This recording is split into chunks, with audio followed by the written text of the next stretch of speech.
Muito obrigado pelo apoio que vocês vêm dando ao canal. Estamos quase batendo 150 mil inscritos. E para você não está tendo 7 anos de azar, peço humildemente para que você se inscreva e deixe um like e ative o sininho. Vamos voltar para o vídeo. Yuji era um estudante, mas quando se mudou, acabou indo parar na delegacia logo de cara. Ele não era um estudante comum e foi buscado de lá, dizendo que foi levado porque negou ser revistado.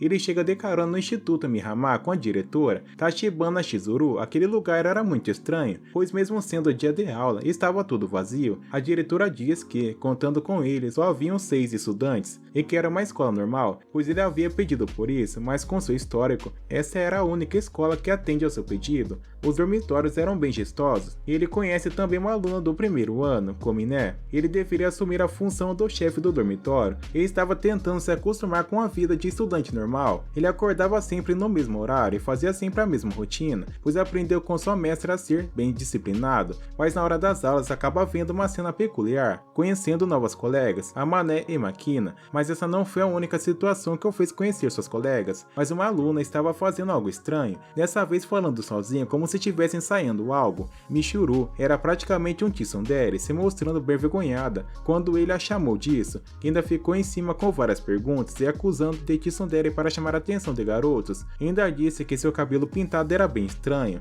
mas mesmo assim esperou que eles se dessem bem. Todos chegam à aula, inclusive a professora, mesmo uma das alunas. Yuji, no momento do pôr do sol, volta à sala de aula e encontra essa aluna que faltou, Sakaki Umiko. Quando ele se aproxima, ela tenta atacá-la, mas seu reflexo era bem apurado e consegue detê-la, e depois disso, só se apresenta normalmente. Ao voltar para o seu quarto, ele se depara com a Mané sem suas roupas, se trocando lá porque dizia estar com calor, mas seu quarto ficava no segundo andar e ele estava com preguiça. Mas depois de alguns momentos de conversa que a moça avantajada, ele percebe que trancou a porta antes de sair. Então tinha alguma coisa errado. A Mané realmente tinha um segredo, todas as garotas tinham, mas os trabalhos de Yuji não podiam parar. Ele parte para o próximo. Sakaki tentou matar ele novamente, mas essa não era o único problema com as garotas. A Mané estava claramente dando em cima dele descaradamente, com calor na hora do intervalo. Yuji se surpreendeu ao ver Makina dormindo na grama, mas percebe que o local era bem fresco e calmo, e quando ela se levantou, ele decidiu segui-la para ver o que faria. Ela tenta pescar uma lagosta e acabou quase caindo no lago, mas Yuji a salva. Depois disso, ele até ensina como pescar a lagosta. Eles passam a tarde juntos de uma forma bem agradável e que faz Yuji sorrir. Mas Sakaki estava indignada com o fator dele estar em um colégio praticamente feminino e passou a investigá-lo, pois a diretora não faz nada acerca disso, só que as informações começaram a conflitar. Com o passar dos dias, ela continuava com as tentativas de homicídio, então Yuji foi até a diretoria, mas ela disse que isso era um problema para ele resolver, visto que ela estava estranhando alguém em seu território, uma pessoa do sexo oposto. Yuji disse que se sentia descolado ainda, e aproveitando a situação, ela disse que todos ali tinham uma circunstância especial para estarem na escola, assim como ele tinha. Yuji acabou se aproximando muito de Makina, como se fosse o irmão mais velho, mas a situação com Sakaki só ia de mal a pior. Mas uma visita inesperada aparece em JB, que ele passava seus trabalhos. Ele só estava lá para ver como ele estava, e para dizer que ele andar 200 km para chegar aqui, e ser chamado pela polícia não foi muito legal, mas ele se desculpou. Ao voltar para a sala de aula, todas, menos Sakaki, queriam saber quem era aquela, e ele só disse que era sua fiadora e chefe, mas a mulher perguntou algo muito importante para ela, se ele namorava e sobre o seu passado. Ele disse que era solteiro, mas no seu passado ele se aproveitava de uma velha rica, e depois que ela morreu, passou a ser cuidada pela sua chefe. Sakaki tenta pegar Yuji desprevenido novamente, mas dessa vez ele não havia percebido a tempo e acabou agarrando o braço dela. Ele pede desculpas, mas diz que eles não são inimigos, sendo bem direto e deixando bem claro que não faria nada com ninguém dali, e o fato dele confrontá-la deixou bem como se tivesse ganhado o respeito dele. Yuji finalmente flagrou a Mané invadindo seu quarto, mas ele estava lá para surpreendê-lo. Ele até achou que ela estava se fazendo de boba, mas ela começou a fazer coisas estranhas com sua roupa, e até se jogou na cama fazendo coisas indevidas. Se é que entende, mas ela entrou sem nem avisar, mas ficou ainda mais quando ele zombou dela enquanto corriam para a aula. Na hora do intervalo, Yuji ouviu alguns barulhos estranhos, como se alguém estivesse praticando coisas indevidas no pátio, mas ao tentar dar uma bronca, Yuji vê que era Michiru, tentando se livrar de um gato que gostou dela. O gato era bem esquisito, mas acabou indo embora depois, mais tarde. Yuji estava com tanto sono que acabou pedindo um pochete de tubarão para Komine. sem nem perceber o que estava falando. Ele nem conseguiu cancelar o pedido, até tentou mudar o animal de pochete, mas não adianta, e fica repetindo várias vezes que dormir é muito importante, mas quando Kominé aparece com a pochete pronta, Michiru salva a pele de Yuji, convencendo Makino a pegar no lugar dele, e depois ela e Kominé foram embora com a pochete. Na hora de educação física, a mané acaba se machucando enquanto estavam sozinhos. Ela é bem direta e diz que ama ele. Ele até se propõe a ser seu namorado, mas ele aceita no máximo uma irmã mais velha. Depois disso, ela passou a tratá-lo como irmão mais novo, até o levando comida enquanto comia. Ele até lembrou da sua mestra e finalmente passou pela sua cabeça que ele poderia ter uma vida normal. Yuji, durante sua caminhada matinal, viu Michiru ao longe, observando uma paisagem. Ao chegar, ela estava lá, não só observando o horizonte, mas também para ver o gatinho de antes. Eles acabaram com uma conversa profunda, e Michiru até perguntou o que acontecia com as pessoas após a morte. Yuji responde que era como dormir e nunca mais acordar. Então ela fez um pedido a ele, se ela morresse antes dele, que fizesse uma sepultura ali, pois era um lugar bonito para se descansar. Yuji não entendeu muito bem o porquê dela dizer isso e ficou curioso. À noite todos estavam dizendo que Michiru era bem estranha, parecendo alienígena de vez em quando, e quando todos foram dormir, um blackout aconteceu. Yuji ouve um grito e vai investigar. Sakaki estava caída se escondendo de algo, e a Gia puxa para o canto. Era Michiru. Ela parecia sonâmbula e estava andando pelos corredores como zumbi, mas ao chegar na recepção, Kominé disse que isso era normal, que de vez em quando ela fazia algumas coisas estranhas e sujava tudo com esse líquido. Ao investigar o líquido, Yuji vê que não é algo sério e vai dormir. Era descolorante de cabelo. O loiro dela não era natural, assim como ele esperava. Mais tarde, Michiru voltou a agir estranho, dessa vez correndo para o jardim. Ela estava com uma forte dor, mas não queria ajuda de Yuji, dizendo que iria descansar sozinha. Ele a encontra em seu local favorito, com aquele mesmo gato, mas seus olhos estavam de cor diferente, e Yuji não sabia se tinha algo errado, não era apenas Michiru. Essa Michiru diferente era que diziam sobre as coisas mais profundas, e até perguntou Yuji se ele já teve amor, e pergunta como era beijar alguém. Para experimentar, Yuji deixou que ela o beijasse, mas logo após isso, Michiru volta ao normal com seus olhos azuis e nem se lembra do que aconteceu, voltando a ser toda desastrada. Mais tarde, Yuji ainda estava pensando no que aconteceu com Michiru, e quando ela notou que ele estava olhando, foi perguntar o que era. Yuji não queria falar, mas acabou admitindo que eles se oscularam. Ela não sabia o que isso significava, e quando ele foi mostrar o que era e se aproximou, ela pulou para trás e saiu correndo no jardim. Desorientada, ela acaba estranhando o gatinho e passa o resto do dia procurando por ele. Yuji aparece para ajudar também, mas nada. Na hora de voltar à escola, Yuji vê o gatinho na beira da estrada, sangrando muito, e Michiru obviamente ficou desolada. Eles até pegaram um táxi tentando levá-lo à emergência, mas tudo que Michiru podia fazer é abraçá-lo em seus momentos finais. Depois do ocorrido, Yuji encontrou Michiru afundada em tristezas e remédios por ter perdido o gatinho. Ela foi levada à enfermaria e ficaria bem, mas Yuji estava em dívidas com a diretora. Depois de se recuperar, seus olhos estavam diferentes novamente, e Yuji a chamou para conversar. Lá ele perguntou pela verdadeira Michiru, e ela disse que essa Michiru que ele conhecia havia se perdido na escuridão, mas foi uma escolha dela. Kominé foi até Yuji mais tarde com uma caixa na qual Michiru a entregou dizendo que nunca mais queria vê-la. Ela estava trancada e Kominé até cogitou cortá-la com uma motosserra, mas desistiu, e Yuji assumiu os cuidados com a caixa, mas enquanto estava com ela e abriu sem querer, ele foi até Michiru tarde da noite com o diário em mãos, o diário das conversas com a verdadeira Michiru. Ela havia passado por uma transplante de coração. Essa personalidade acabou subindo o corpo de Michiru, pois ela não queria viver um mundo triste como esse. Mas para conversar com ela, Yuji lhe deu os remédios novamente e suplicou que Michiru dissesse o que queria. Ela não queria mais viver nesse mundo e por isso, Yuji disse que faria isso por ela, mas primeiro prepararia seu caixão. Yuji a coloca dentro de seu caixão e a enterra no seu lugar mais favorito, dizendo que esse era o mundo que ela queria, onde podia esperar por sua morte lentamente. Ela começa a se lembrar do passado, no qual sofreu pressão e a morte andou no seu lado todo esse tempo, até conhecer sua melhor amiga numa situação bem perigosa, uma tentativa de tirar a própria vida. Depois disso, elas se tornaram inseparáveis, mas sua amiga queria tomar aquele fim.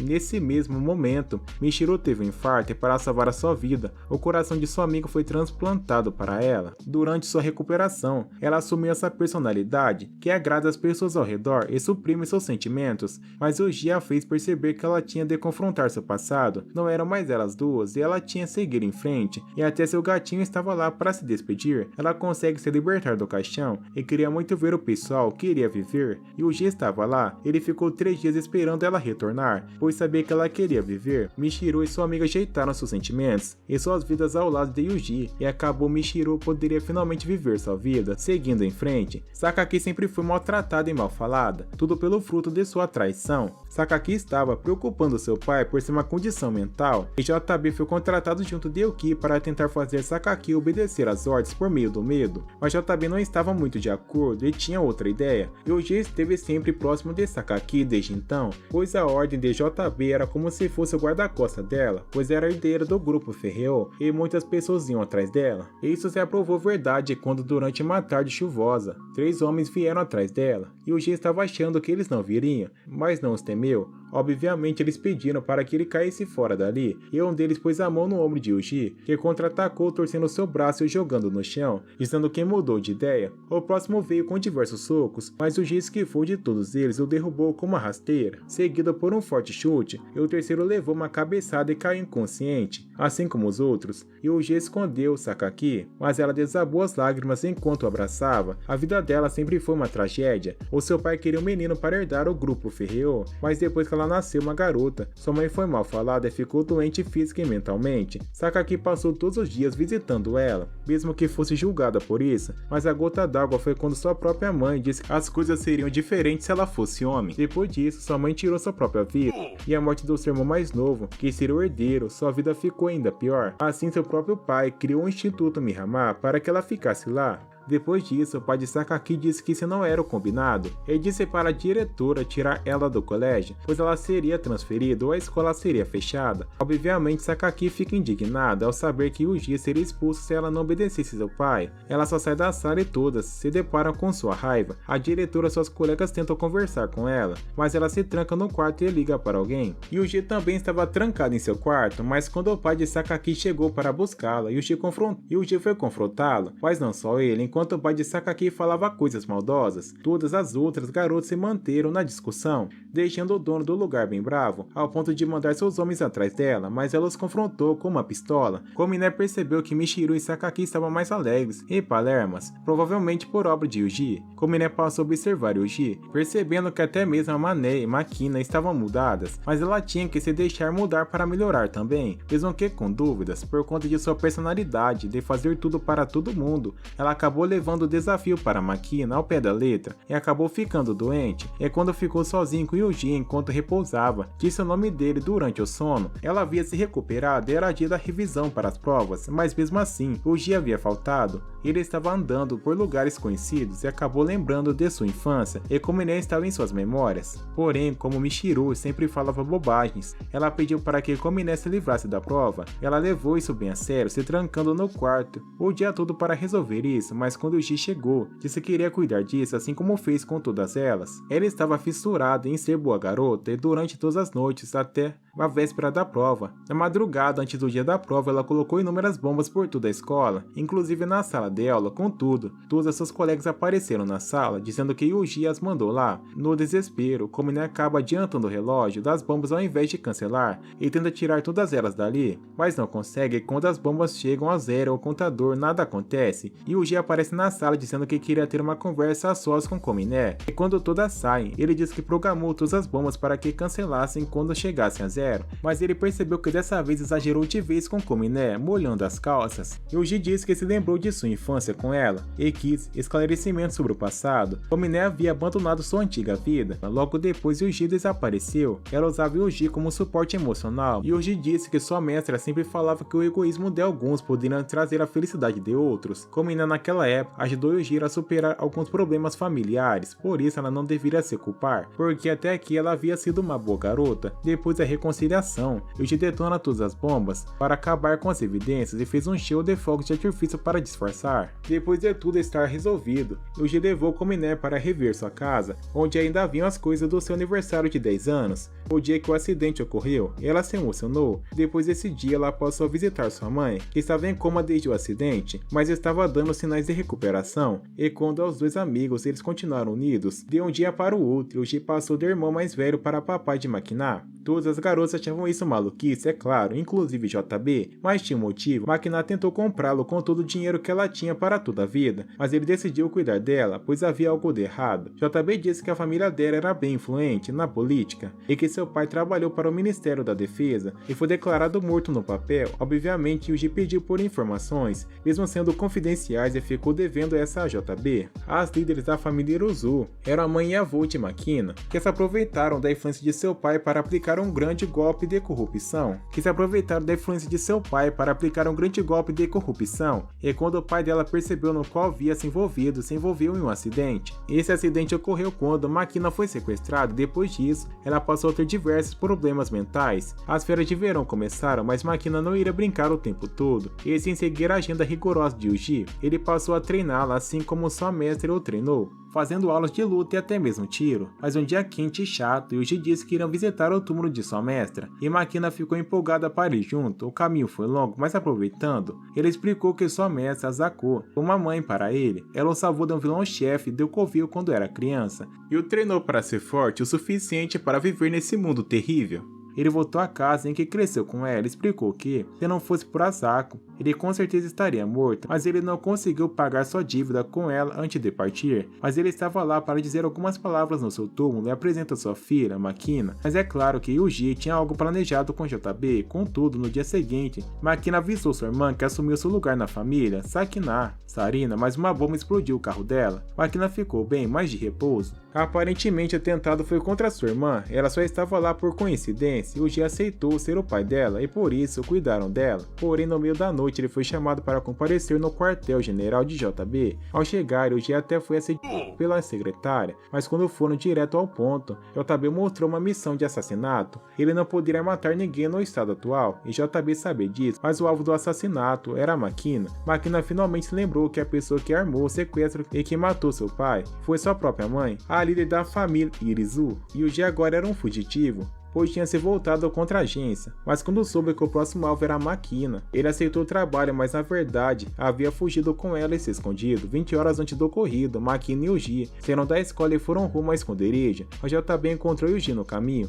Aparentemente a própria família Irizu queria matar Makina, pois ela havia decorado os documentos sobre a corrupção de sua família, e agora queriam silenciá-la por isso. Yuji estava correndo o risco de morte fazendo isso, mas ele não temia ninguém. JB disse que ele era tolo, assim como Asako, mas ele já sabia disso, e só se desculpou com ela. As investigações da agência estavam a todo vapor, e até encontraram um lugar que eles estavam se escondendo. Todos foram evacuados e uma investigação começou, mas eles estavam escondidos e Yuji havia preparado uma armadilha, uma explosão, e Yuji fugiu com um dos carros da agência, mesmo com Yuji ainda foragido. A agência tinha um trunfo, o professor, que sempre dava conselhos bons. Depois disso, Yuji percebeu que Makina havia sumido, e ela caiu em uma armadilha do professor. Ela se vira um pouco com os ensinamentos de Yuji, mas acaba sendo atingida por uma bala, e cai no chão com os homens pisoteando. Mas é claro que Yuji não deixaria isso barato, e acabou com os agentes rapidamente. Ele a levou a pressas para fora do prédio, mas JB estava lá. Ele disse que não sobreviveria até o hospital nesse ritmo, por isso Yuji se rende à entrega.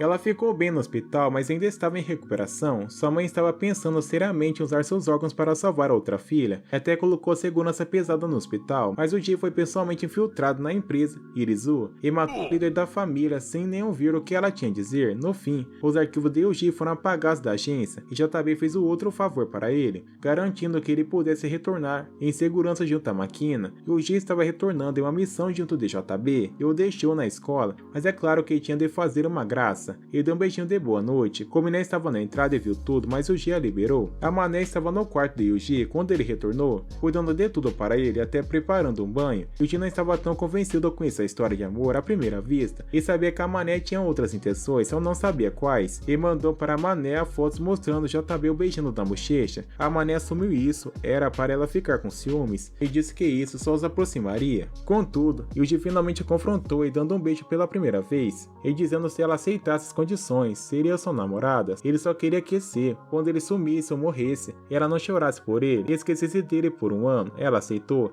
e a partir desse momento, se tornaram namorados, mas ele sabia sabia que tinha algo a mais e com lágrimas no rosto, ela disse que era colega de sua irmã, Kazami Kazuki, e que sobre o acidente do ônibus que ela morreu, a Mané mostra o Yuji um diário daquele dia que tinha tudo descrito. O ônibus caiu em um desfiladeiro, mas quando a parte das alunas e o professor sobreviveram, incluindo Kazami e a Mané, elas resgataram os feridos e assumem a liderança na hora de tratar de todos, mas até Kazami precisava tratar do seu braço. Depois de tudo, a presidente da turma ainda recusou a ideia de Kazami e fazer algo enquanto ainda não tinha energia, mas ela não contestou. Na hora de distribuir as barracas, Kazami mostrou que estava contando com a Mané, mas a noite foi difícil para todos, essa só era a primeira de muitas nesse inferno. A Mané acordou com Kazami sumido no meio da floresta, mas elas logo se encontraram. Ela só estava usando o banheiro e pegando algumas plantas, mas isso mostrou que a Mané se preocupava com ela e que surpreendeu Kazami, mas ela prometeu que nunca deixaria sua amiga para trás. Elas estavam ficando bem mais próximas e até tiveram um momento mais sentimental, e foi interrompido por barulhos de helicópteros. Todas as alunas tentaram chamar a atenção dele, e a Mané até tentou a buzina do ônibus, mas foi em vão. Kazami até chegou a falar sobre Yuji, seu irmão mais novo, e que ela achava bem burro, mas gostava dele com todas as suas forças. Porém, com esse assunto a Mané acabou lembrando da sua família e ficou bem triste por estar naquele lugar, mas Kazami prometeu que ela logo estaria em casa. A partir do quarto dia,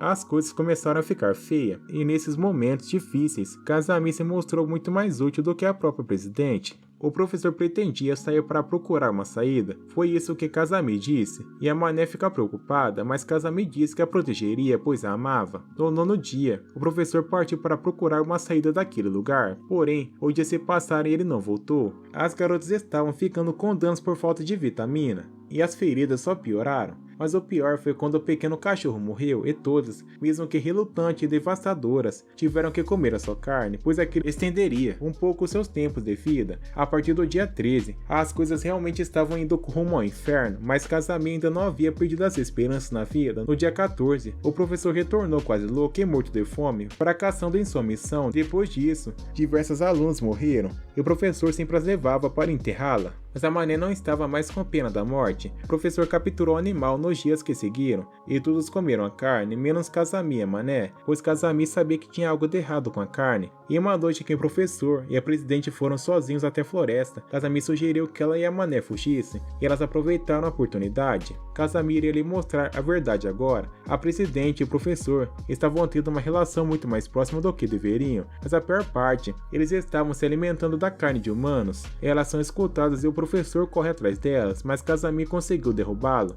Não havia mais humanos ali, só animais. As portas do inferno estavam abertas, mas no meio da fuga, a Mané desistiu, dizendo que preferia a morte, mas Kazami disse que ficaria de isca. Ele deu um plano para fugir da emboscada em um papel. Ela ficou para morrer, mas não gritou ou chorou, só sorriu, e a Mané só conseguiu pedir desculpas. Depois disso, ela só continuou seguindo o plano e conseguiu sair viva dessa, mas todos da escola desconfiaram da sobrevivente milagrosa, e a culpa pelas mortes recaiu sobre ela. A Mané queria alguém que a punisse. Esse homem era o Yuji, o irmão da sua salvadora. No começo, ela só servia porque isso diminuiu a dor que ela sentia por ter perdido a sua amiga, mas ela realmente havia se apaixonado por ele. Para ela, a única forma de ser castigada de verdade seria sendo morta pela mão de Yuji, mas é claro que ele não faria isso, e ainda deu uma bronca nela. Yuji sabia o peso que ela carregaria pelo resto da sua vida, e propôs que o castigo seria servi-lo como um rei, ficando ao seu lado pelo resto da vida. Ele sabia que a única forma dela se perdoar seria sendo aceita como tal, porém, Yuji duvidou muito que a sua irmã aceitaria a morte tão facilmente. Ele tinha uma pista para seguir, talvez para achá-la viva ou somente fazer um túmulo digno, mas no caminho, uma pessoa bem suspeita acabou parando Yuji, e mesmo assim eles seguiram a viagem. Eles realmente acharam os mantimentos que ela havia escondido. Ela viu uma carta bem descontraída de Kazami, dizendo que ela gostaria que a Mané cuidasse do seu irmãozinho.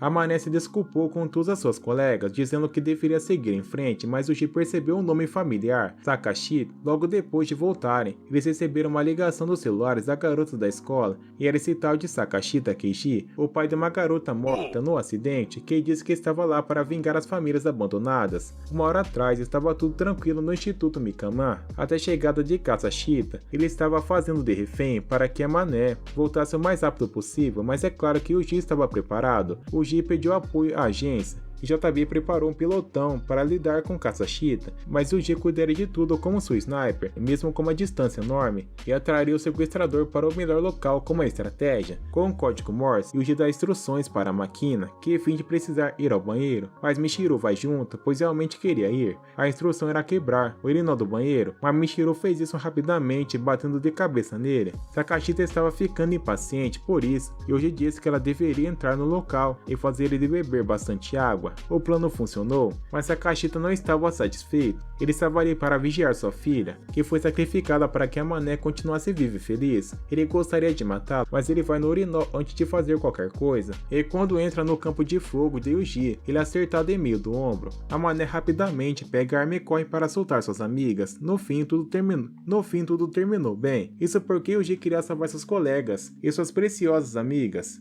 Nos é mostrado um pouco mais sobre o passado de Yuji, onde a polícia está prestes a entrar pelo prédio. Ao entrar no local, encontra o corpo suspeito de um líder do grupo de terrorista verificado. Todos estão removendo os explosivos instalados nesse exato momento, mas tem terroristas em fuga que se esconderam no avião e fizeram uma mulher japonesa de refém. Os terroristas querem uma troca de combustível e um piloto para o avião. A líder da polícia pergunta onde está Yuji. O garoto está mirando com seu sniper, mas alguém entende o que deve ser feito. Mirando bem no alvo, a polícia chegou no local e os bandidos querem combustível e piloto. Mirando bem no bandido, consegue dar um tiro na mão do homem, então os policiais avançam até o avião. Mesmo assim, os policiais deixaram os bandidos escaparem pelo oceano, olhando para o céu. Yuji sabe que essa vida é muito complicada e não sabe quando irá voltar contra si um dia, e por sorte ainda não chegou nesse momento, indo até a pessoa que estava sob refém. Reclama muito da forma que foi abordada pelas pessoas, além de ser mais velha que os dois, por ser a diretora do colégio em que trabalha. Mesmo depois de falar poucas e boas, agradece por ter sido salva, e Yuji olha para o céu com vontade de um dia frequentar um colégio também. A cena muda para Uriah, escrevendo um pouco mais sobre o passado de Yuji, uma família que era formada por 4 pessoas, mãe, pai e irmã Yuji. Mas na verdade, o pai de Yuji trabalhava em uma empresa de fachada, mas na verdade a maior parte da sua renda vinha de uma empresa ilegal que agia como intermediária para receber doações para os políticos. Mãe Satoko, mais conhecida como covarde, apenas de confiar na afeição dos outros, era bastante dependente deles, considerada uma mulher triste. Irmã Kazuki possuía talentos imensos tanto nas artes, na ciência desde a infância. Ela parecia ter um futuro bastante promissor, mas acabou falecendo num acidente no micro-ônibus no Instituto Takizono. Os detalhes do acidente estão em outro arquivo. Yuji foi o segundo filho da família Kazami, sendo 2 anos mais novo que Kazuki. Comparado a Kazuki, que era tratado como um prodígio, Yuji era um garoto normal e tratado de forma grosseira pelos seus pais. Kazuki, a irmã de Yuji, já demonstrava seu talento desde os 4 anos de idade. Esse talento foi descoberto com 4 anos de idade, enquanto estava desenhando em sua lousa. Seu pai ficou assustado e desde aquele dia conseguiu fazer tudo o que imaginava sem exceção alguma. As peças em que desenhou são avaliadas em milhões de ienes. De repente, Yuji aparece na sua frente e Uriah quer fazer algumas perguntas. Preocupado, pergunta se não é nada sobre promoção. O caso da irmã de Yuji é bem complicado e quer perguntar qual era a relação entre os dois. Essa pergunta ele já havia respondido nos documentos que enviou para Uriah há muito tempo atrás. Houve um breve período de tempo em que evitava sua irmã prodígia. No passado sempre foi excluído de sua família e sempre tratado como um idiota perto de sua irmã. Assustada, os dois começaram a se divertir muito e até ajuda a ficar melhor em arremessos. Voltando para casa, diz que não há nada que não possa ser bom, apenas falta prática para ser o melhor naquilo que deseja. Seu pai chega no quarto e vê o desenho de Yuji. Fica revoltado e começa a gritar. Escutando tudo isso, o garoto sai correndo e tira o desenho do quadro e rasga na frente de sua irmã. Triste com a situação, começa a chorar no quarto pedindo desculpas. Depois daquele dia,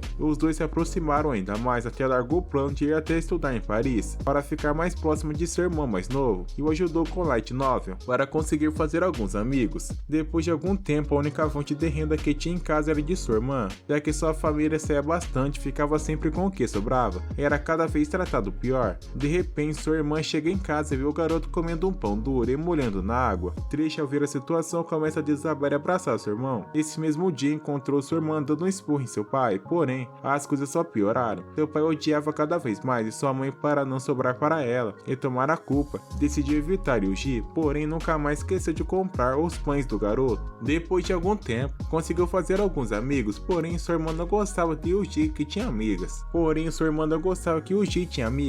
por conta de ser muito ciumenta e quer ser irmão só para si, mas sua irmã contrariou a expectativa de seu pai em estudar na escola de artes e estudou em uma escola famosa no Japão. Porém, um dia tudo foi por água abaixo. Sua irmã acabou falecendo e seu pai começou a fazer coisas com sua mãe e só queria beber, até um dia que se deram conta e decidiram fugir. Junto com sua mãe, os dois viveram bem. A mesma trabalhava de noite para dar o que comer para seu filho, até que um dia seu pai os achou. Pegando na sua mãe, ele tenta defendê-la, mas é empurrado. Não querendo mais ver aquela cena, dá uma garrafada na cabeça de seu pai, que o elimina. Sua mãe pediu para que vá até a estação, que ia atrás. Horas esperando ela, não apareceu, decidiu voltar para casa. Ao chegar no local, é repleto por policiais, e invadindo o local encontra sua mãe, que acabou se auto-eliminando. Não aguentando ver aquela cena, desmaia e acorda em um hospital. Depois de algum tempo, foi adotado por Rei, um comerciante de artes, que era o cliente de seu pai, achando que sua vida iria melhorar. Foi ainda pior. O homem que não conhecia o fez vestir roupas de mulher, até que um dia sozinho, já que não tinha forças para viver, um dos empregados adotivos de seu pai abriu a porta e deu um tapa no seu rosto. Não aguentando mais tanta humilhação, eliminou esse homem. Rei achou magnífico o que Yuji acabou de fazer. No seu ponto de vista, acha que é isso que a humanidade precisa, mas ele não queria que o garoto vivesse desse modo. Em um país frio foi designado. Laolas fundou um colégio vocacional. Não era bem um colégio, aquele era um centro de treinamento terrorista que Oslo criou, já que Oslo gostava muito do garoto. Diversos alunos ficaram incomodados com essa circunstância e ficavam olhando de rabo de zóio. Nos treinamentos as pessoas já viam seu grande talento e sua bela pontaria de longa distância. Isso incomodou ainda mais os outros alunos e a surra voltou a ser frequente. Quando estava sendo pisoteado no chão, uma garota chamada Marlene surge para ajudá-lo e fazer alguns curativos. Por alguns motivos, às vezes não podia comer e Marlene sempre ajudava com essas coisas. Oslo sempre quando tinha tempo ia lá para treinar o garoto. Enfim, o dia da graduação chegou e teria que eliminar o seu oponente, e por azar foi Marlene. Mas sem remorso começa diferindo vários golpes contra a garota. Após ver a cena igual de sua mãe, vê que está se tornando igual seu pai. Porém, Marlene não perdoa e deu um chute na cara de Yuji. Ficando no chão, toma uma sequência de socos e acaba desmaiando. Oslo tinha depositado muita fé no garoto e acabou ficando decepcionado. Na jaula, Marlene apareceu para tratar de Yuji e pede desculpas pelo que fez. Sempre quando possível foi visitar Yuji, até o dia de sua despedida. Com um tom de tristeza, disse em silêncio se caso sobrevivesse, voltaria para vê-lo. A médica disse que Marlene acabou falecendo por um erro bobo em combate. Depois daquele dia que não derrotou Marlene, fica se perguntando se tivesse derrotado tudo seria diferente. 2 meses depois, teve a chance de seguir com o emprego e Uriah sempre esteve em busca de Yuji. Seu trabalho era eliminar algumas pessoas. A época que recebeu sua primeira missão era de investigar Yuji. Depois de inúmeras vítimas, a CIA não sabia quem era a pessoa por trás disso, mas um ano depois a polícia invadiu a casa de Oslo, eliminando todos seus guarda-costas. Chegaram até a sala principal, mas não encontrou até receber um comunicado que uma garota estava no porão. Após retirá-lo, soube que achou uma pessoa muito interessante no outro lado do rio estava Oslo, que se arrepende por tudo que fez e que algum dia irá vê-lo novamente, mas naquele momento não se lembrava de quase nada, pois sua amnésia foi induzida via medicamentos. A consciência do garoto deteriorou. A cena muda para os garotos que estão preocupados com Yuji, mas encontraram um livro sobre o passado do garoto e todas decidiram ler o que estava escrito.